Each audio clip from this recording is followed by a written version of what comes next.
All right, so DJ Pooh and Exhibit, man, What's up, two man? West Coast legends, man. Welcome to Vlad What's up, TV. man? Thank Cool. you, man. Yeah. Hey, so Pooh, man, you've done, I mean, the list goes on. You did Friday.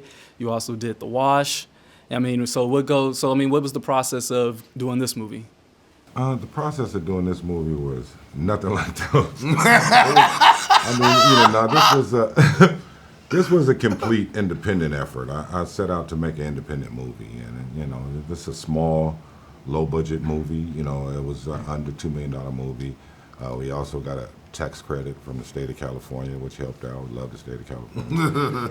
and we set out to do just a comedy about growing weed, and I don't think a lot of people know what goes into growing weed, and so I thought it was a good idea to tell that through a comedy, because a lot can go wrong, and we love making fun of everything that goes wrong.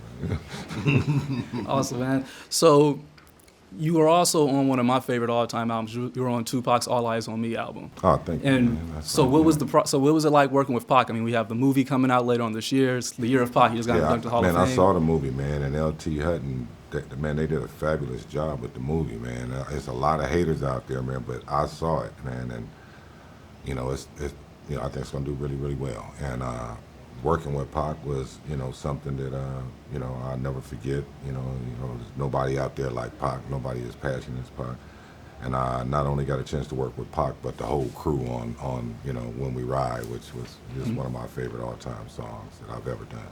Awesome. Now, X, I mean, you also work with Dr. Dre, and you were on the last Compton album.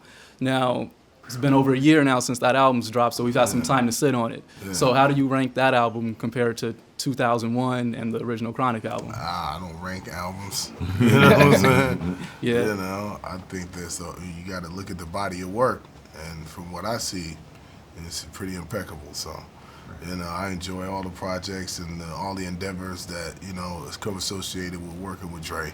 So I think it's dope. It's like asking which one of your kids you like the best. Really, you Yeah, I can't. mean, you might have a favorite, though. Yeah, no, you bastard. But you better not say it. You better not say Very it. true, very true, man. All right, now, Pooh, I read somewhere that you also worked on Ice Cube's No Vaseline track.